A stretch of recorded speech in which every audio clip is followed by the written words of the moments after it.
Assalamualaikum warahmatullahi wabarakatuh. Halo semuanya, nama aku Muhammad Akbar Azikra dengan NIM 10 20 12 400 352 dari kelas TI 4801. Oke, aku di sini akan menjelaskan tentang design of radiation therapy, rancangan terapi radiasi. Mary baru saja didiagnosis menderita kanker stadium lanjut. Ia memiliki tumor ganas besar di area kandung kemihnya. Mary akan menerima perawatan medis tercanggih yang tersedia untuk memberinya peluang hidup semaksimal mungkin. Perawatan ini akan mencakup terapi radiasi ekspensif. Terapi radiasi ini melibatkan penggunaan mesin perawatan sinar eksternal untuk mengalirkan radiasi pengion ke dalam tubuh pasien yang merusak sel kanker maupun sel yang sehat.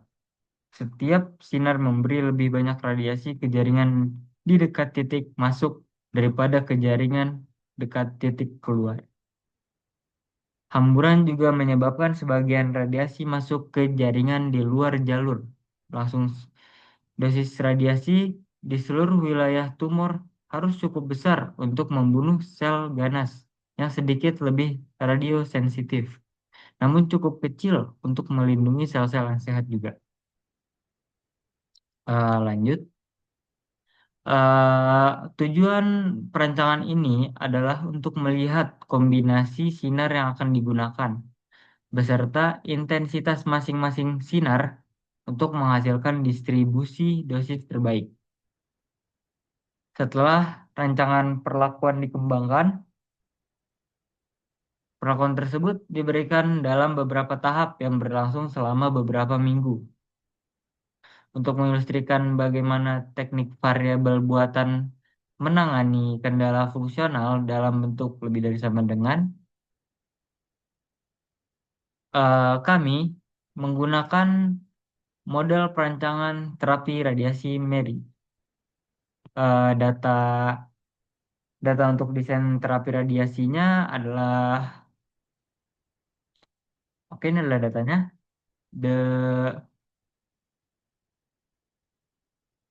the data from table can then be used directly to formulate the following linear programming model. Datanya, data dari tabel digunakan untuk formula untuk masalah linear programming.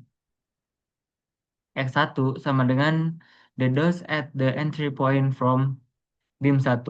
Eh, tempat masuknya sinar pertama in kilorats.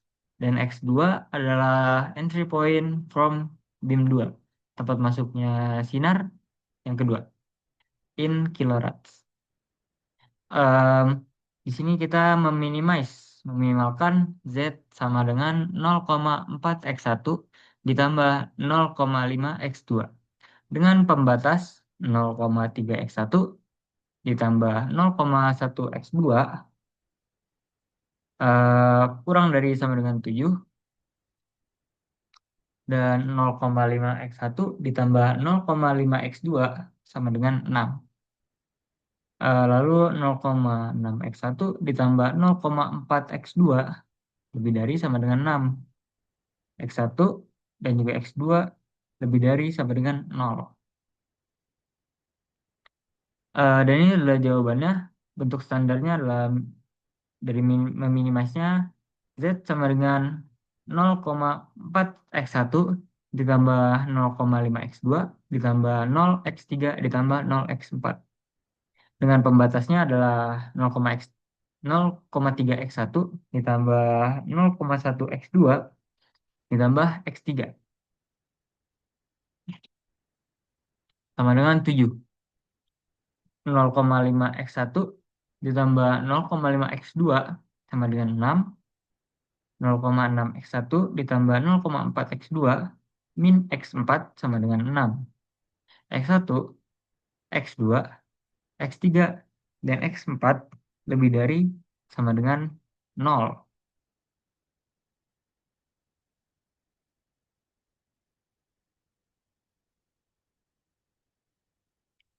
Dan ini adalah bentuk canonicnya.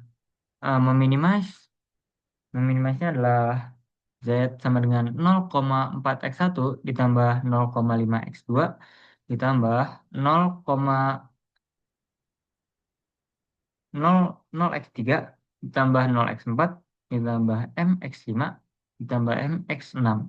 Dengan pembatasnya adalah 0,3x1 ditambah 0,1x2 ditambah x3 sama dengan 7. 0,5x1 ditambah 0,5x2 ditambah x5 sama dengan 6. 0,6x1 ditambah 0,4x2 min 4x4 ditambah x6 sama dengan 6.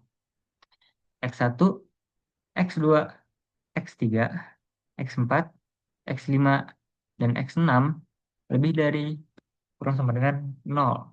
Lebih dari sama dengan 0. Dan ini adalah tabel iterasi 1. Tujuan dari tabel iterasi 1 ialah mempersiapkan langkah awal untuk menentukan variabel yang masuk dari C bar yang paling negatif.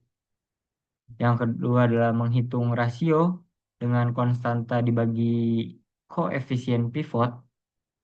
Yang ketiga adalah menentukan variabel keluar atau leaving variable.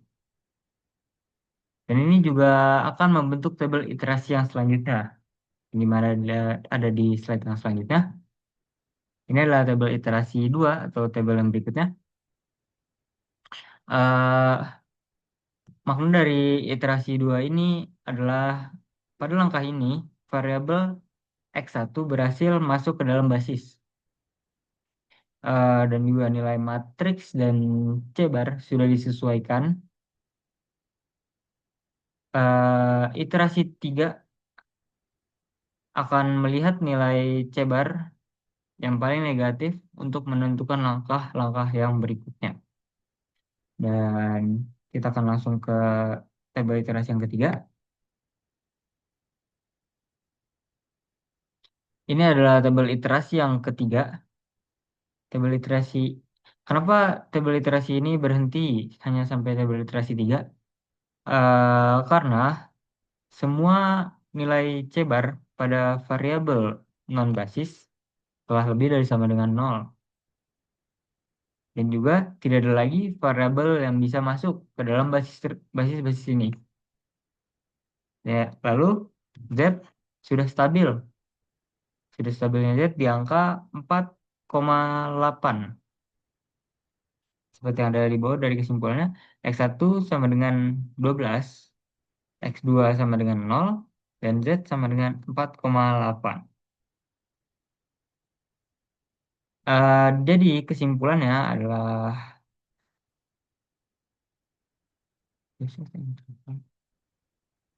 dosis pada titik masuk untuk sinar 1 adalah 12 kilorad, sama seperti X1-nya.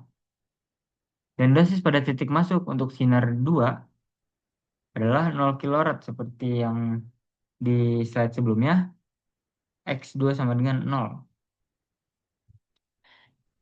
Jadi dosis masuk yang diserap oleh anatomi yang sehat adalah sekitar 4,8 kilorad, seperti yang tertera pada Z-nya, 4,8 kilorad. Sekian dari aku.